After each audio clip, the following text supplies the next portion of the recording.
नमस्कार दोस्तों, मैं अंकित डिजिटल शिक्षा पे आप सभी का हार्दिक स्वागत करता हूं। आज की क्लास हमारी करंट अफेयर की क्लास है। ये क्लास बेहद ही महत्वपूर्ण है आपके आने वाले यूपी ट्रिपल एससी पैट के लिए। क्लास को पूरा देखिएगा। यदि आपको क्लास पसंद आए, इसका कंटेंट पसंद आए तो चैनल को सब्सक्राइब जरूर करें। आइए चर्चा करते हैं हम अपने सबसे पहले क्वेश्चन की कि हाल ही में किसने दिल्ली हॉट में बाजरा अनुभव केंद्र का शुभारंभ किया है। बताइए कि हाल ही में किसने दिल्ली हाट में बाजरा अनुभव केंद्र का शुभारंभ किया।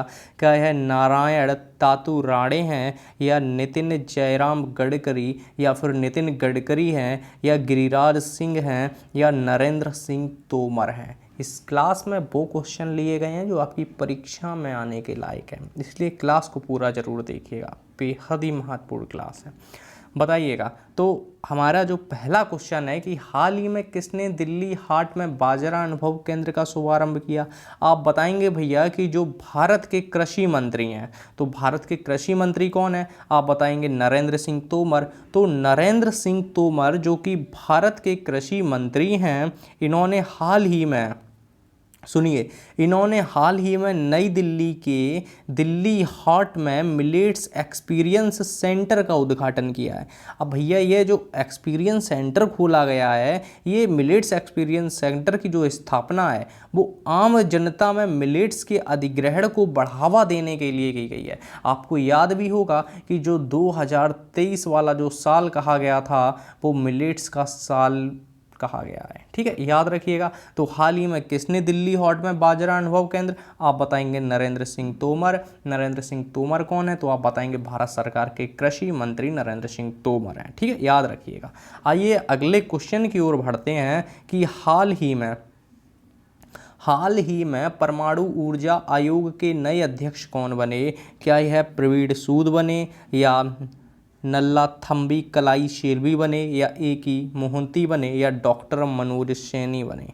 बताइएगा, तो आप बताएंगे कि जो हाल ही में परमाणु ऊर्जा आयोग के जो अध्यक्ष बने हैं नए, वो ए की मोहती इसके अध्यक्ष बनाए गए हैं। अब देखिए ए की मोहती का फुल फॉर्म क्या है, तो आप बताएंगे अजीत कुमार मोहती। याद रखिएगा, ए की मोहती मतलब अजीत कुमार मोहती को परमाणु ऊर्जा आयोग का नया अध्यक्ष बनाया गया है।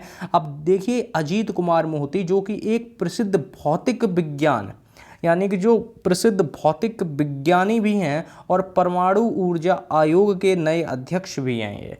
ठीक है, तो यह एक फिजिक्स के बहुत प्रसिद्ध विद्वान भी हैं और यह परमाणु ऊर्जा के नए आयोग के जो अध्यक्ष बनाए गए हैं। ठीक है, याद रखिए ए की मोहती यानी कि अजीत कुमार मोहती को। ठीक है, याद रखिएगा। आइए आगे के ऊपर क्वेश्चन के ऊपर चर्चा करते हैं कि हाल ही में किसने अजरबैजान ग्रैंड प्रिक्स 2023 जीता है। बताइएगा कि हाल ही में किसने अजरबैजान ग्रैंड प्रिक्स 2023 जीता। क्या यह लुइस हैमिल्टन के द्वारा जीता गया, या फिर मैक्स के द्वारा जीता गया, या सर्जियो पेरेस के द्वारा, या चार्ल्स लेक्लेयर के द्वारा, डिक्लेयर के द्वारा। ठीक है, बताइए। तो आप याद रखिए जो हाल ही में जो अजरबैजान ग्रैंड प्रिक्स 2023 जीता गया वो सर्जियो पेरेस के द्वारा जीता गया है। ठीक है, तो सर्जियो पेरेस कौन है। देखिए रेड बुल के सर्जियो पेरेस ने बाकू में 2023 formula one Azerbaijan grand prix जीता है। ठीक है, याद रखिए। कहते हैं हाल ही में अजरबैजान ग्रांड प्रिक्स किसके द्वारा जीता गया, आप बताएंगे सर्जियो पेरेस के द्वारा जीता गया। देखिए रेड बुल एक स्पॉन्सर है, सर्जियो पेरेस ने रेड बुल द्वारा स्पॉन्सर बाकू में जो फॉर्मूला वन रेस आयोजित की गई थी बाकू में, याद रखिए बाकू में। ठीक है, देखिए बाकू में यह फॉर्मूला वन रेस आयोजित करी गई थी और इस फॉर्मूला वन रेस को इन्होंने जीत लिया है। किसने, सर्जियो पेरेस ने, अजरबैजान के। ठीक है, ग्रैंड प्रिक्स में आयोजन किया गया था अजरबैजान के बाकू में, याद रखिएगा। अब देखिए आगे के क्वेश्चन के ऊपर चर्चा करते हैं। एक चीज़ याद रखिएगा, यदि आपको क्लास पसंद आ रही हो तो चैनल को सब्सक्राइब जरूर करें, वीडियो को लाइक जरूर करें।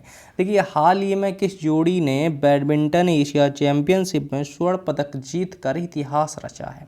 क्या यह श्रीकांत किदाम्बी हैं और चिराग शेट्टी की जोड़ी है, या सात्विक साईंराज, रंकी रेड्डी और चिराग शेट्टी की जोड़ी है, या सात्विक साईंराज और गुरसाई दत्त की जोड़ी है, या नन ऑफ दीज, इनमें से कोई नहीं, बताइएगा।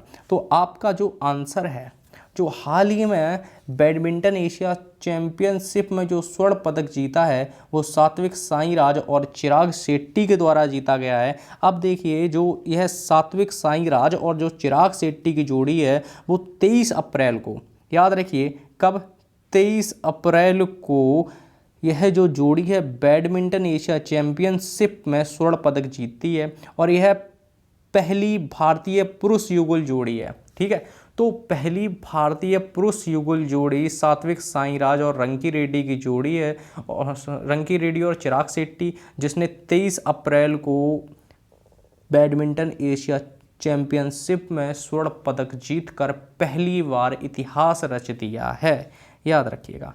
ठीक है, आइए आगे के क्वेश्चन के ऊपर। कहते हैं आगे क्वेश्चन, नीति आयोग के पूर्व उपाध्यक्ष को नालंदा यूनिवर्सिटी के कुलपति के रूप में नियुक्त किया गया है। क्या यह अमिताभ कांत हैं, या फिर अरविंद पनगड़िया हैं, ये परमेश्वरन अय्यर हैं, या फिर राजीव कुमार हैं। तो नीति आयोग के पूर्व उपाध्यक्ष, नालंदा यूनिवर्सिटी के वर्तमान में जो कुलपति हैं, इस समय जो पहले नियुक्त करे गए थे, मतलब अब ये नियुक्त हो चुके हैं, क्योंकि यह क्वेश्चन, ये जो खबर है वो मई की खबर है। ठीक है, याद रखिए।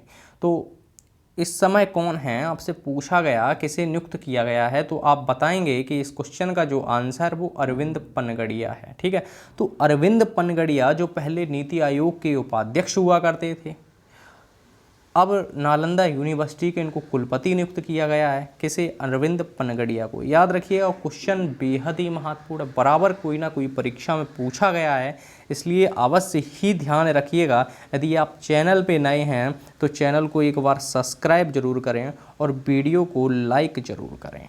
ठीक है, देखिए किस केंद्रीय मंत्रालय ने इंडिया हैंडमेड पोर्टल लॉन्च किया है। क्या यह जनजाति कार्य मंत्रालय के द्वारा, या फिर MSME यानी कि मंत्रालय के द्वारा, कपड़ा मंत्रालय के द्वारा, और कृषि मंत्रालय के द्वारा। तो देखिए, जो आपका यह क्वेश्चन का आंसर है, जो हैंडमेड पोर्टल लॉन्च करने की बात है, वो आपका कपड़ा मंत्रालय के द्वारा होगा। इस क्वेश्चन का आंसर तो हमारा कपड़ा मंत्रालय है, लेकिन जो व्याख्या है वो सुनिएगा। कहते हैं व्याख्या सुने, क्योंकि हम लिख नहीं पाते हैं, मोबाइल पे इतना साफ लिख नहीं पाता है। ठीक है, सुनने पे ध्यान दीजिए। हस्तशिल्प और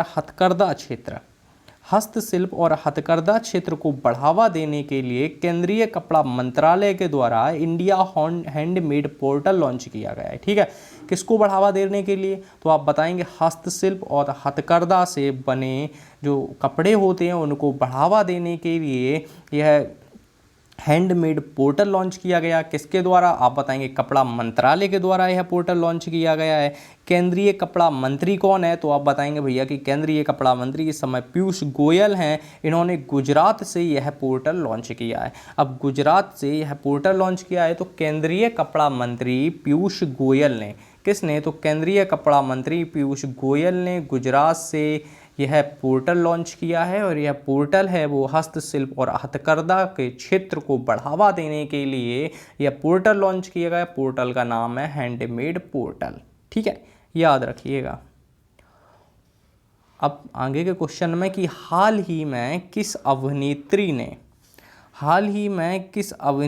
ने लंदन में बाफ्ता फेलोशिप अवार्ड मिला है, किस अभिनेत्री को मिला है, तो आप बताइएगा कि हाल ही में किस अभिनेत्री को लंदन में बाफ्ता फेलोशिप अवार्ड मिला। क्या यह आलिया भट्ट को मिला है, क्या यह मीरा सियाल को मिला है, या करीना कपूर को, या कंगना रनौत को। तो आप बताएंगे कि जो हाल ही में जो बाफ्ता फेलोशिप अवार्ड की आप बात कर रहे हैं वो मीरा सियाल को मिला है। अब देखिए मीरा सियाल, हालांकि यह जो ब्रिटेन की रहने वाली हैं, भारतीय मूल की हैं मीरा सियाल। ठीक है, यह ब्रिटेन में है, भारतीय मूल की अभिनेत्री होती हैं ये, और यह अभिनेत्री के साथ साथ लेखन का भी काम करती हैं, यानी कि एक लेखिका भी हैं। तो इनको British academy of film and television arts, याद रखिएगा, एक बार फिर से सुनिएगा कि British academy of film and television art के द्वारा दिया जाने वाला सर्वोच्च एवं प्रतिष्ठित सम्मान है यह बाफ्ता। याद रखिएगा, जो बाफ्ता फेलोशिप है BAFTA, याद रखिएगा। ठीक है, तो वह सर्वोच्च सम्मान है वो किसे मिलने जा रहा है? कहते हैं मीरा सियाल को मिला है। यह कहाँ की? कहते हैं भारतीय मूल की अभिनेत्री हैं, उसके साथ यह लेखिका भी हैं और रहती कहाँ है? ब्रिटेन में यह अभिनेत्री का अपना कार्य करती हैं। और यह जो British academy of film and television जो आर्ट यानी कि जो बाफ्ता शॉर्ट फॉर्म है इसका यह पुरस्कार इनको प्राप्त होने जा रहा है। यह पुरस्कार फिल्म और टेलीविज़न में सियाल के असाधारण योगदान के लिए, उनकी कला के लिए उनको प्रदान किया जा रहा है। ठीक है, याद रखिएगा। और एक चीज़ और याद रखिएगा, यदि आप चैनल पे नए हैं, हमारा चैनल जो कि डिजिटल शिक्षा है, इसको सब्सक्राइब जरूर करें, वीडियो को लाइक ज़रूर करें, कमेंट करके अपना फीडबैक अवश्य दें। एक और चीज़, आपकी आज शाम को उत्तर प्रदेश स्पेशल की भी क्लास आएगी, उसे अवश्य देखिएगा। वो क्लास आपकी शाम को 4 बजे आएगी। यूपी स्पेशल की क्लास शाम को 4 बजे। कुछ दिन के बाद आपके लिए CTET जो कि दिसंबर में होगा उसकी भी क्लासें आएंगी, पेडागोजी के साथ वो क्लासें आएंगी, उनको भी देखिएगा। यदि आप शिक्षक भर्ती की तैयारी भी कर रहे हैं उसके लिए भी, और किसी उत्तर प्रदेश के एग्ज़ाम की तैयारी कर रहे हैं उसके लिए आप चैनल को सब्सक्राइब बड़ी आसानी से कर सकते हैं। यहाँ पे कंटेंट है वो बिल्कुल अच्छा कंटेंट मिलेगा, आप खुद देखिएगा। ठीक है, आइए आगे के क्वेश्चन के ऊपर चर्चा करते हैं कि किस संस्था ने प्रमोटिंग मिलेट्स इन डाइट्स रिपोर्ट जारी की है? बताइएगा, यह कौन सी संस्था है जिसने प्रमोटिंग मिलेट्स इन डाइट्स रिपोर्ट जारी की? यह वित्तीय सुधार आयोग के द्वारा यह रिपोर्ट जारी करी गई है, या फिर वित्त आयोग, वित्तीय नहीं है, वित्त आयोग करेगा, वित्त आयोग के द्वारा, या फिर नीति आयोग के द्वारा, या फिर किसान आयोग के द्वारा? किसके द्वारा यह रिपोर्ट जारी करी गई है? तो एक चीज़ याद रखिएगा कि हाल ही में जो प्रमोटिंग मिलेट्स इन डाइट्स की बात करते हैं तो यह जो रिपोर्ट है वो नीति आयोग के द्वारा जारी करी गई है। एक चीज़ याद रखिएगा, और यह प्रमोटिंग मिलेट्स इन डाइट याद रखिएगा। और यह जो रिपोर्ट जो जिस शीर्षक से जारी हुई है, आधा नाम तो ये रहा, आधा नाम ये रहा कि प्रमोटिंग मिलेट्स इन डाइट्स, और आगे का जो नाम है वो याद रखिएगा कि बेस्ट प्रैक्टिस अक्रॉस स्टेट्स। ठीक है, शीर्षक वाली इस शीर्षक के नाम से यह जो रिपोर्ट है वो जारी करी गई है। यह बाजरा मूल्य श्रृंखला के विभिन्न पहलुओं में राज्य सरकार और संगठनों के द्वारा अपनाई गई अच्छी और नवीन प्रथाओं का एक सेट प्रदान करती है यह रिपोर्ट। लेकिन आपके लिए सिर्फ और सिर्फ इतना महत्वपूर्ण है कि किस संस्था के द्वारा यह रिपोर्ट जारी करी गई है, तो आप बताएंगे यह रिपोर्ट नीति आयोग के द्वारा जारी करी गई है। ठीक है, याद रखिएगा। आइए आगे के क्वेश्चन के ऊपर चर्चा करते हैं कि कौन सा शहर क्वाड 2023 जो समिट है उसका मेज़बान है? क्या यह टोक्यो है, सिडनी है, न्यूयॉर्क है, या शिकागो है? सबसे पहले समझते हैं हम क्वाड को। क्वाड है क्या? तो आप समझेंगे कि क्वाड एक 4 देशों का ग्रुप है। तो क्वाड एक 4 देशों का ग्रुप है जिसमें आपके अमेरिका, ऑस्ट्रेलिया, भारत और जापान आते हैं। यह भी याद रखिएगा कि क्वाड किन किन देशों का ग्रुप है।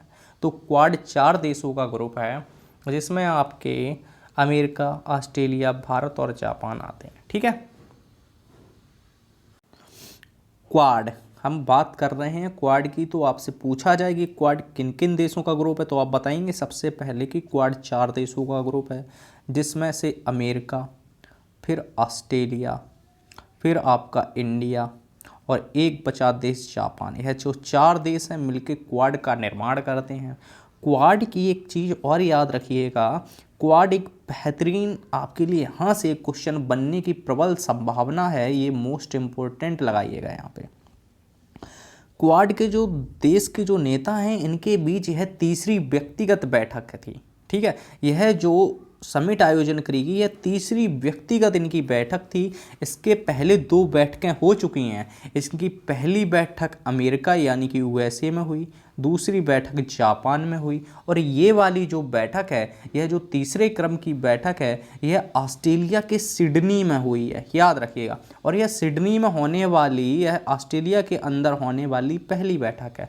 तो कौन सा शहर क्वाड समिट 2023 का मेजबान है? आप बताएंगे ऑस्ट्रेलिया का सिडनी। क्वाड में कितने देश आते हैं? आप बताएंगे 4 देश आते हैं। आप बताएंगे USA, ऑस्ट्रेलिया, इंडिया और जापान। ठीक है, याद रखिएगा, बेहद ही महत्वपूर्ण है। और क्लास पे नए हैं तो चैनल को सब्सक्राइब जरूर करें, वीडियो को लाइक जरूर करें, कमेंट करके अपना फीडबैक अवश्य दें। हम धीरे धीरे इसलिए बोल रहे हैं क्योंकि हमारे गले में थोड़ी परेशानी है। ठीक है, देखिए आगे का क्वेश्चन जो है कि किस कंपनी को हाल ही में मई 2023 में नवरत्न CPSE का दर्जा प्राप्त किया गया? क्या यह container corporation of India limited है, या रेल विकास निगम लिमिटेड है, या पावर फाइनेंस कॉरपोरेशन है, या हिंदुस्तान एरोनॉटिक्स लिमिटेड है? बताइएगा इसका आंसर क्या होगा। तो आप बताएंगे जो इसका आंसर है, इसका जो आंसर है वो क्या है, तो आप बताएंगे कि हाल ही में जो कंपनी है जिसे नवरत्न CPSE का दर्जा प्राप्त हुआ है वो रेल विकास निगम लिमिटेड है। कौन सी है? वो रेल विकास निगम लिमिटेड है। और यह जो रेल विकास निगम लिमिटेड है, केंद्रीय वित्त मंत्रालय ने हाल ही में रेल विकास निगम लिमिटेड को श्रेणी फर्स्ट, कौन सी श्रेणी, तो आप बताएंगे फर्स्ट श्रेणी की नवरत्न, जो नवरत्न में केंद्रीय सार्वजनिक क्षेत्र के उद्यम में जो सेक्टर होता है उसके लिए अपग्रेड किया है। याद रखिएगा। तो किस कंपनी ने हाल ही में, तो आप बताएंगे रेल विकास निगम लिमिटेड। ठीक है, याद रखिएगा। एक चीज़ आगे के क्वेश्चन के ऊपर चर्चा करते हैं कि विश्व प्रेस स्वतंत्रता दिवस कब मनाया जाता है? क्या यह विश्व प्रेस स्वतंत्रता दिवस 1 मई को, 2 मई को, 3 मई को? ऑप्शन नंबर 4 है जो कि 4 मई को। बताइएगा कि विश्व प्रेस स्वतंत्रता दिवस कब मनाया जाता है।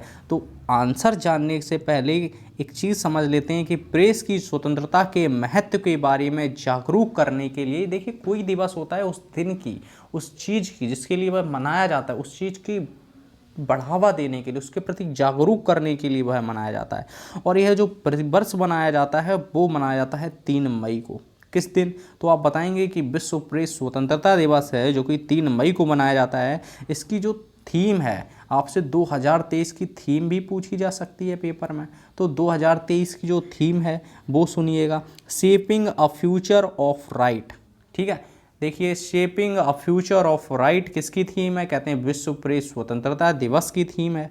याद रखिएगा, कहते हैं shaping a future of right. ठीक है, इतनी याद रखिएगा। और हाँ, चैनल पे नए हैं तो इसे सब्सक्राइब करना ना भूलें, वीडियो को लाइक जरूर करें। देखिए आगे, भारत और किस देश ने औद्योगिक अनुसंधान एवं विकास सहयोग पर समझौते के ज्ञापन पर हस्ताक्षर किए हैं? तो भारत और कौन सा देश है जिसने हाल ही में अनुसंधान एवं विकास सहयोग के समझौते पर हस्ताक्षर किए? क्या इजराइल है, पोलैंड है, पुर्तगाल है, या फिर स्वीडन है?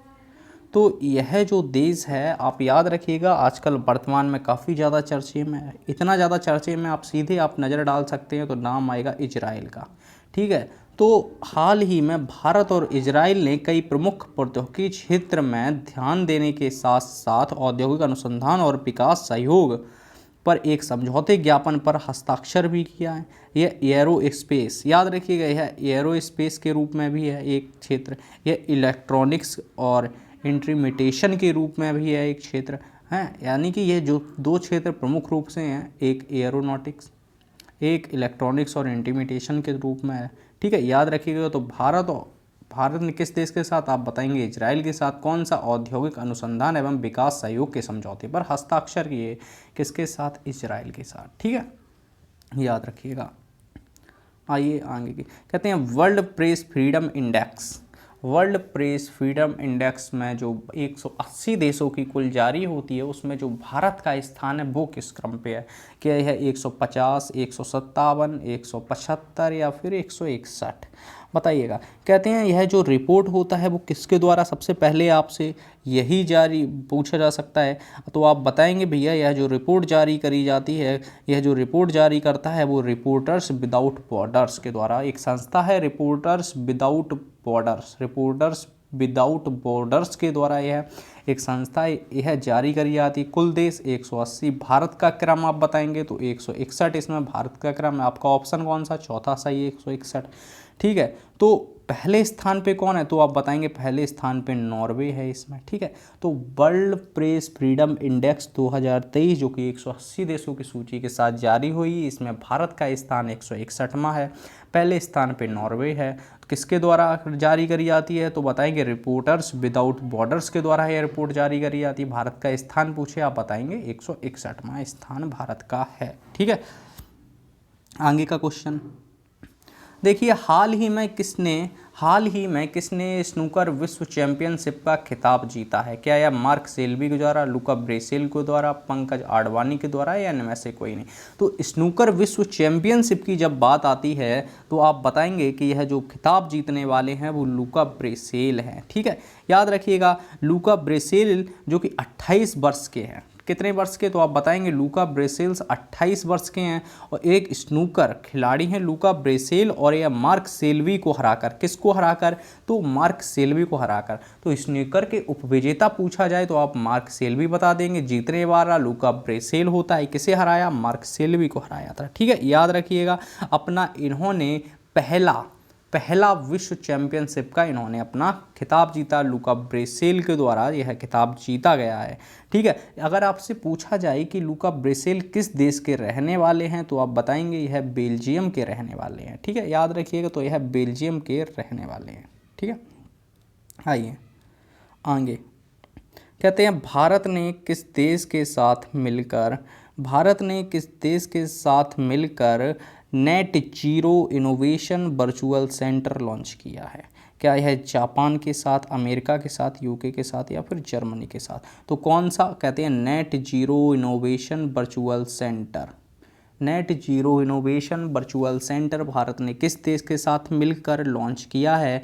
आप बताएंगे कि यह जो सेंटर है यह भारत ने यूके के साथ मिलकर, किसके साथ, तो आप बताएंगे यूके के साथ मिलकर net zero innovation centre launch किया है। यूके का मतलब समझते हैं, उत्तराखंड मत समझिएगा, इसका मतलब यूनाइटेड किंगडम समझिएगा, ठीक है। याद रखिएगा, तो यह भारत और यूके के हितधारकों के बीच विनिर्माण प्रक्रियाओं और परिवहन प्रणालियों के डीकार्बोनाइज हरित हाइड्रोजन को अपनाने वाले जैसे क्षेत्र होते हैं उनके सहयोग को बढ़ावा देने के लिए, यानी कि जो हरित हाइड्रोजन के जो क्षेत्र हैं उनको बढ़ावा देने के लिए यह net zero innovation virtual centre launch किया गया है। एक चीज़ याद रखिएगा, क्योंकि किसके साथ नेट जीरो आपसे पूछा जाए आप बताएंगे यूके के साथ। किसको बढ़ावा देने के लिए, तो आप बताएंगे हरित हाइड्रोजन यानी कि ग्रीन हाइड्रोजन को बढ़ावा देने के लिए यह लॉन्च किया गया है, ठीक है। याद रखिएगा। आगे के क्वेश्चन देखते हैं कि कौन सा खिलाड़ी 2023 की फोर्ब्स सूची में सबसे अधिक कमाई करने वाला खिलाड़ी है? क्या यह लियोनेल मेसी हैं, या क्रिस्टियानो रोनाल्डो हैं, या फिर लेब्रॉन जेम्स हैं, या किलियन एम्बापे हैं? बड़ा सरल सा क्वेश्चन है, आप अंदाज़ा भी लगा सकते हैं। साल की सबसे महंगी डील भी थी वो। आप बताइएगा कि हाल ही में ऐसे कौन से खिलाड़ी हैं, बताइएगा।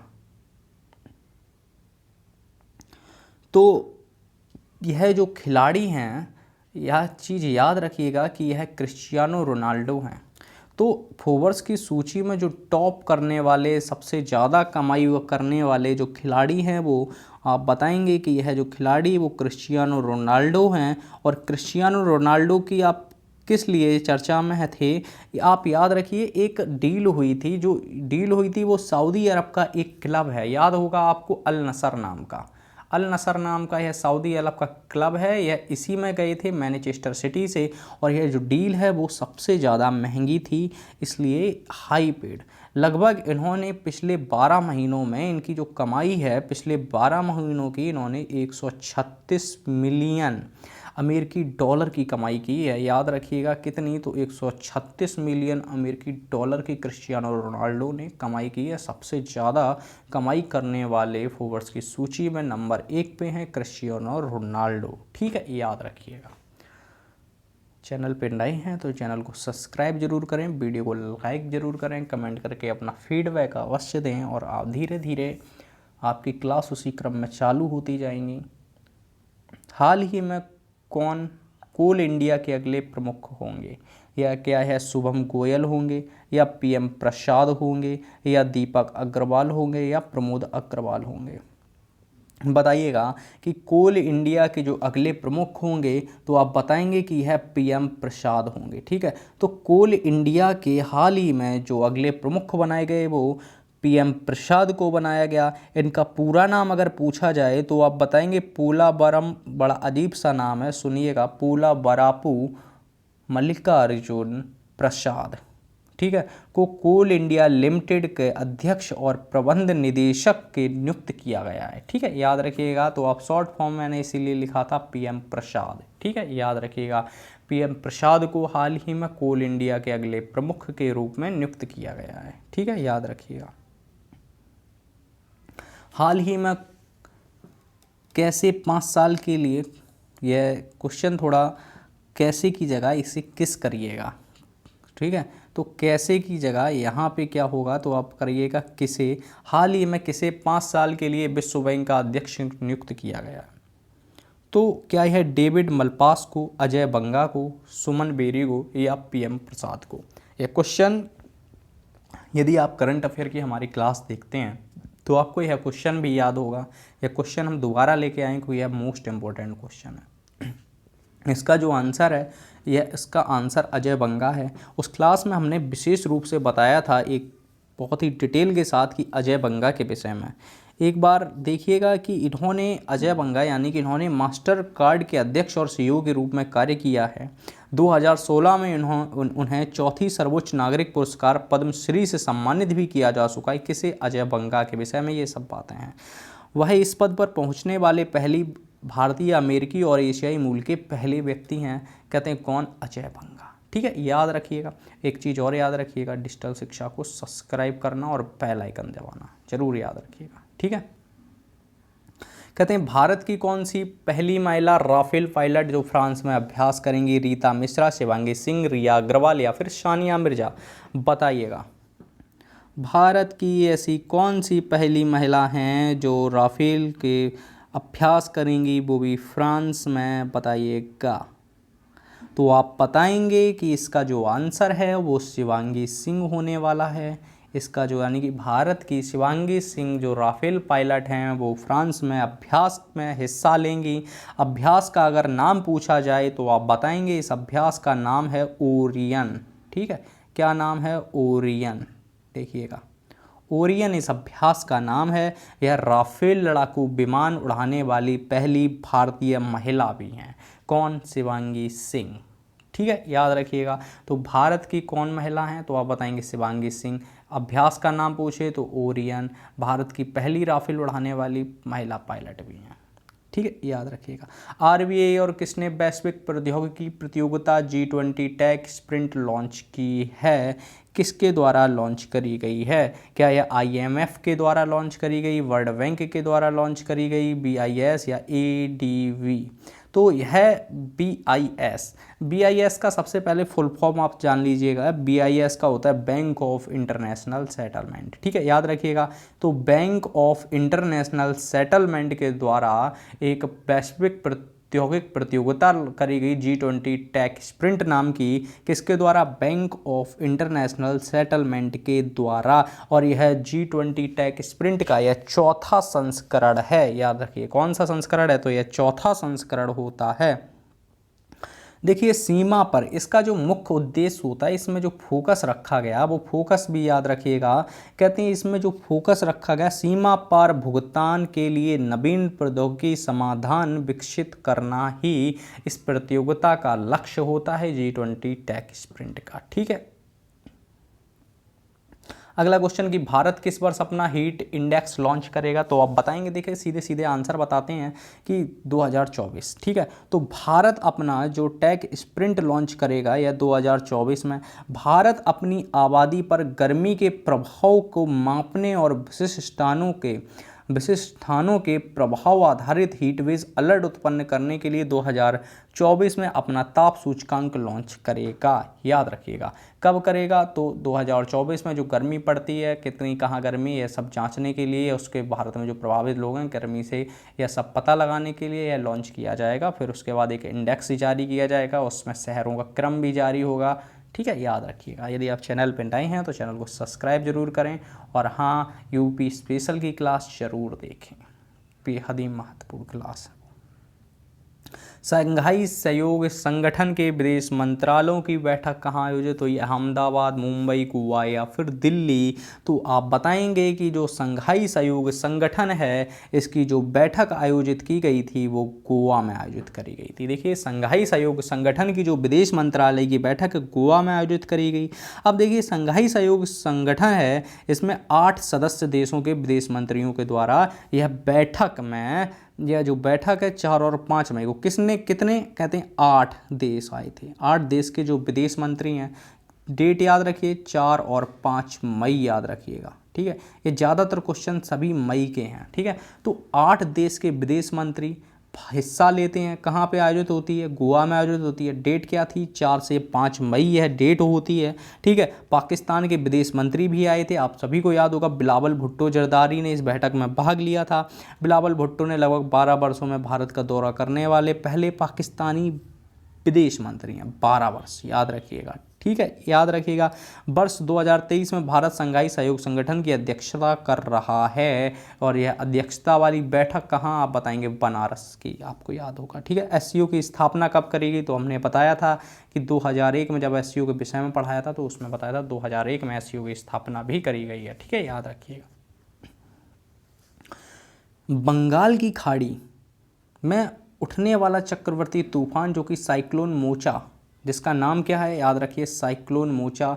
यह जो नाम है किस देश के द्वारा रखा गया है? क्या है? यमन के द्वारा, श्रीलंका, इंडोनेशिया, इनमें से कोई नहीं। तो आप बताएंगे जो साइक्लोन मोचा है वो यमन के द्वारा इसका नाम रखा गया है। ठीक है, तो चक्रवाती तूफान मोचा जिसका नाम यमन के द्वारा रखा गया है, लाल सागर के तट पर स्थित यमन शहर मोचा, यानी कि आप मोचा जिसे मोखा भी कहते हैं। ठीक है, याद रखिए, इसे मोखा भी कहा जाता है, जो कि लाल सागर के तट के पास स्थित है। ये लाल सागर, यहाँ पे आप मोचा या मोखा, मोखा भी कहा जा सकता है, इसे के नाम से प्रेरित होता है, उसी के नाम पे है, इसका नाम मोचा रखा गया है। ठीक है, याद रखिएगा। हाल ही में कौन बास्केटबॉल फेडरेशन ऑफ इंडिया के प्रशासक नियुक्त हुए? क्या यह प्रमोद कुमार, कृष्णा भट्ट या फिर अमन मिश्रा या फिर रोहित अग्रवाल? तो आप बताएंगे बास्केटबॉल फेडरेशन ऑफ इंडिया के जो प्रशासक नियुक्त हुए वो कृष्णा भट्ट नियुक्त हुए हैं। ठीक है, तो कृष्णा भट्ट जो हैं वो हाल ही में बास्केटबॉल फेडरेशन ऑफ इंडिया के एक प्रशासक नियुक्त हुए हैं। यह दिल्ली हाई कोर्ट के, कर्नाटक हाई कोर्ट के पूर्व न्यायाधीश भी रह चुके हैं कृष्णा भट्ट जो हैं। तो कृष्णा भट्ट वो दिल्ली हाई कोर्ट के और कर्नाटक हाई कोर्ट के पूर्व न्यायाधीश भी रह चुके हैं ये। ठीक है, और अब हाल ही में इनको बास्केटबॉल फेडरेशन ऑफ इंडिया का प्रशासक भी नियुक्त किया गया है। ठीक है, याद रखिएगा। आइए आगे के क्वेश्चन के ऊपर चर्चा करते हैं। उत्तर प्रदेश सरकार ने डिज्नीलैंड के आधार पर किस जिले में रामालैंड की योजना बनाई? बहुत आसान क्वेश्चन है, नाम से ही स्पष्ट हो रहा है कि अयोध्या। इसका सीधा सीधा आंसर होगा कि अयोध्या के विकास में इस समय बहुत जोरों शोरों पे है। अयोध्या जो कि प्रभु राम के सीधे सीधे मंदिर या उससे आसपास का उसे एक तीर्थ स्थल बनाने की जो, और उसका क्षेत्र का जो डेवलप किया जा रहा है वो अभूतपूर्व है। तो उत्तर प्रदेश सरकार ने डिज्नीलैंड के आधार पे किस जिले को रामालैंड बनाने की योजना बनाई? तो आप बताएंगे यह अयोध्या की बात है। ठीक है, याद रखिएगा। और यह जो रामालैंड है किसके द्वारा? आप बताएंगे अयोध्या में बनाया जाएगा, उत्तर प्रदेश सरकार के द्वारा। लेकिन हर चीज़ बनाई जाती है तो एक थीम पार्क जो रामालैंड विकसित करने की योजना है, और यह क्या है? अगर आपसे पूछा जाए डिज्नीलैंड के आधार पे कहाँ पे थीम पार्क रामालैंड बनाया जा रहा है, तभी भी आपका आंसर क्या होगा? तभी भी आपका आंसर अयोध्या ही होगा। ठीक है, याद रखिएगा। चैनल पे नए हैं तो आप चैनल को सब्सक्राइब जरूर करें। अगर आप बिल्कुल भी नए हैं तो भी सब्सक्राइब करें। अगर आपने बेल आइकन नहीं दबाया, एक बार बेल आइकन ज़रूर दबाएँ। और हाँ, एक चीज़ याद रखिएगा, यह चैनल आप किसी भी परीक्षा की तैयारी कर रहे हैं उसके लिए बड़ी आराम से सब्सक्राइब कर सकते हैं। और यूपी स्पेशल जो हमारी शाम को 4 बजे क्लास आएगी उसे देखना ना भूलें। किस राज्य ने आदर्श कॉलोनी पहल लॉन्च की है? मध्य प्रदेश के द्वारा, आंध्र प्रदेश के द्वारा, या फिर उत्तर प्रदेश, या फिर उड़ीसा के द्वारा? बताइएगा। तो यह जो राज्य है वो कौन सा है, तो आप बताएंगे। जो आदर्श कॉलोनी की बात आती है तो उड़ीसा का नाम आता है। आदर्श कॉलोनी पहल के हिस्से के रूप में उड़ीसा सरकार ने तटीय कटाव और जलवायु परिवर्तन के प्रभावित लोगों के लिए भारत की पहली पुनर्वास, कैसी कॉलोनी है? जो आदर्श कॉलोनी है वो भारत की पहली पुनर्वास कॉलोनी है और यह तटीय लोगों के लिए है जो प्रभावित होते रहते हैं बाढ़ से बार बार। ठीक है, याद रखिएगा। तो स्थापित करने के लिए लगभग कितने रुपए अलॉट करे गए हैं? तो लगभग 22.5 करोड़ रुपए अलॉट करे गए हैं। ठीक है, याद रखिएगा। कहाँ पे? कहते हैं उड़ीसा की उड़ीसा की यह योजना है आदर्श कॉलोनी। ठीक है, तो यह पहली ऐसी है कि भारत की पहली पुनर्वास कॉलोनी है। ठीक है, कौन सी? करेंगे आदर्श कॉलोनी अगर पूछा जाए। ठीक है, याद रखिएगा। आइए आगे के क्वेश्चन के ऊपर चर्चा करते हैं कि बिहान मेला, जो बिहान मेला है आप समझिएगा, बिहान मेला जो कि मनाया जाता है कोंद जनजाति के द्वारा इसका आयोजन किया जाता है। क्वेश्चन में पूछा कि यह किस राज्य में आयोजित किया जाता है। एक और क्वेश्चन यहाँ से बन सकता है कि कोंद जाति किस राज्य में निवास करती है, तो आपसे पूछा क्या है? हिमाचल प्रदेश, उड़ीसा, तमिलनाडु, गोवा। इसमें भी आपका आंसर उड़ीसा ही होगा।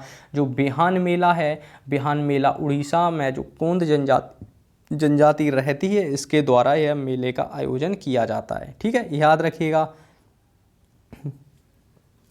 एक चीज़ और, इसे बिहान मेला को और क्या कहा जाता है?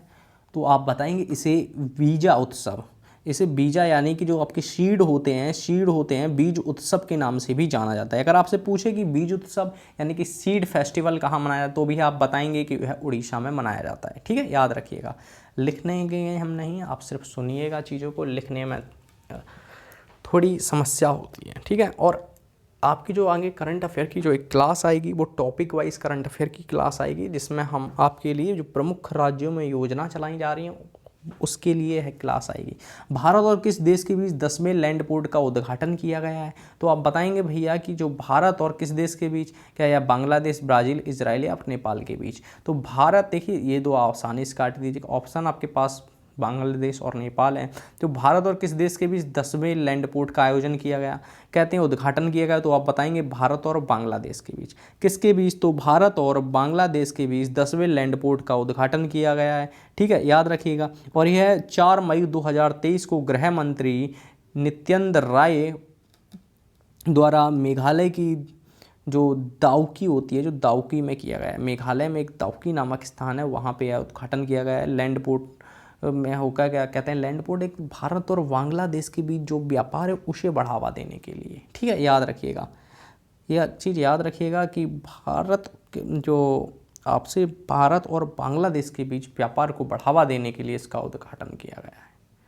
ठीक है, हाँ, क्वेश्चन सिर्फ यहीं तक थे। आज का हमारा यह आखिरी क्वेश्चन था। एक चीज़ महत्वपूर्ण, यदि आप चैनल पे नए हैं यानी कि चैनल डिजिटल शिक्षा पे नए हैं तो चैनल को सब्सक्राइब जरूर करें, लाइक करें, कमेंट करें और ज़्यादा से ज़्यादा शेयर करें और बेल आइकन ज़रूर दबाएं। बेल आइकन वो भी ऑल पे करिएगा। और हाँ, आप शाम को 4 बजे आने वाली यूपी स्पेशल की क्लास ज़रूर देखिएगा। हमारी यह तीसरी क्लास होगी और एक बार अगर इस क्लास को देखेंगे आपको समझ में आएगा, यह नोट्स बनाने वाली क्लास है, बेहद ही महत्वपूर्ण क्लास है ये। ठीक है, और हम आपके लिए CTET की भी क्लासें लेके आएंगे। अगर आपको UP TET की क्लासें चाहिए वो भी बता दीजिए कमेंट करके, आपके लिए हम UP TET की भी क्लासें लेके आ जाएंगे। ठीक है, याद रखिएगा।